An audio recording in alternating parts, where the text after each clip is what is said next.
Hi everyone and welcome back to class. Today we are going to start as usual with our copy of The Big Nothing. Remember there's a digital copy in Schoology if you need it. We are starting today on page 161. So if you need to pause this video, take a moment to find this letter that says Dear Dwayne at the top on page 161. Follow along as always. There will be questions that pop up. And remember, everything we do while the sub is here is for a grade. So make sure you're not just on your best behavior, but that you're also working your hardest to get these questions correct. Here we go. Dear Dwayne, Dad just doesn't get it. He's run the clock out, but he still calls to talk to the kid. I let him talk. He's good at it. But since I barely answer, he runs out of conversation fast.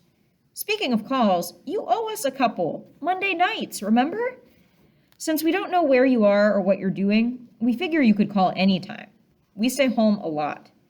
Just in case you decide to write, I carved a tunnel in the azaleas with some old clippers I found in the garage. I thought I'd make it easier for the mailman. I don't even know if these letters are getting to you. If not, I guess you can't answer them. If they are, did I mention that we wouldn't mind a call or a letter? Anytime would be fine. Hint, sooner is better. Jemmy's leg is healing. Guess I won't get to carry her up the stairs again. She can't run yet, but she can walk to school. She still carries the cane, but she uses it more like a sword. Justin. P.S. You never answered the question about Dad cheating. Turning the page to Tuesday, March 4th. We're walking home after school. Ben and Cass are behind me. Leroy and Jemmy are a few steps ahead. He's finally figured out that he can get closer to her if he leaves the bike at home. At the moment, Leroy has Jemmy's cane. She is teaching him how to twirl it like a baton. Their bodies move in unison, their strides match. They look like a couple of giraffes crossing the Serengeti on a National Geographic special. Both of them are tall and skinny. I keep hearing her in my head. He's really. How many reallys was it? 3 or 4? I forget. Anyway, Leroy is some disgusting number of reallys cute. I'm trying to concentrate on my taped up sneakers when Jemmy laughs. What's he doing to make her laugh? That's my specialty. They're still laughing when we reach my house. I slide my arm into the azalea tunnel and drop the mailbox door. I feel to the back of the box. Only one thing in there today. I pull it out expecting it to be a Walmart flyer or credit card offer, something about saving whales. It's a letter. I look at the handwriting and I let out a yell. Ben and Cass turn as a unit. What? Ben says. A letter from Dwayne, I say. When you write him back, tell him I say hi. He still doesn't know that Dwayne's been deployed. I thought Jemmy would tell Cass and Cass would tell him. But he doesn't seem to have a clue what this letter means to me. Jemmy does, but she's too busy horsing around with Leroy to notice what I have in my hand. Fine, this isn't about them anyway. It's about Mom and me. She'll be excited. As I carry the letter into the house, I decide to wait for her to open it. To distract myself, I eat a Baby Ruth, some leftover potato salad, a popsicle. I finish off the last bite of potato salad and pick up a couple of pencils. I drum on things as I walk around the house. The window glass makes a sharp ding-ding as I check the driveway for signs of the Corolla pulling in.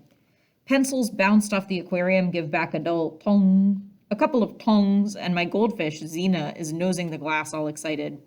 I take a brief intermission to sprinkle fish food. Hey, Xena, here comes the giant hand.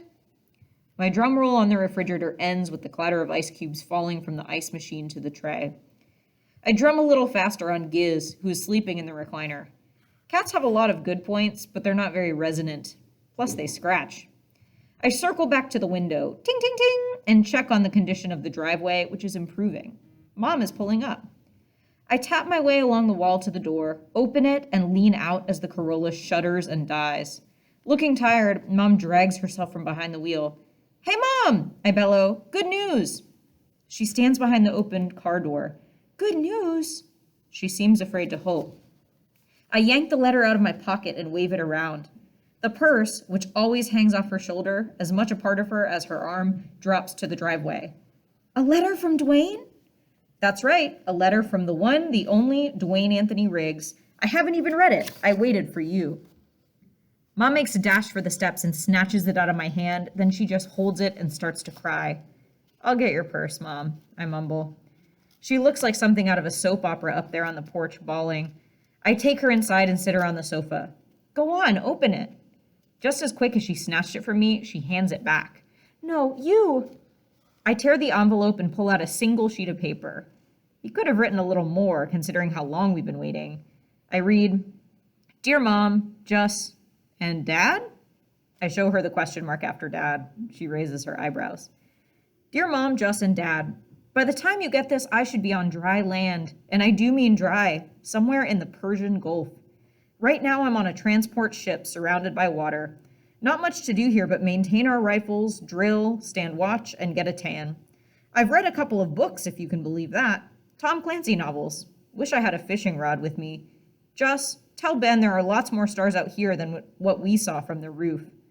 Mom interrupts. The roof? Just something the three of us did a long time ago. Something I don't want to know about, right? Right.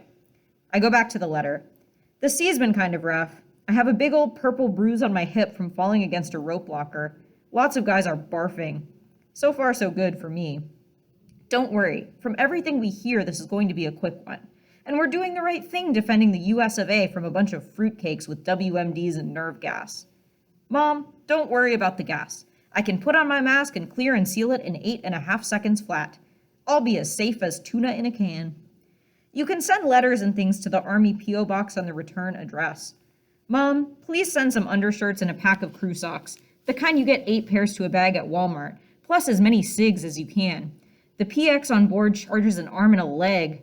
Your son and brother, PFC Dwayne. I look up at Mom. Mom, are you crying? These are happy tears. See, I'm smiling.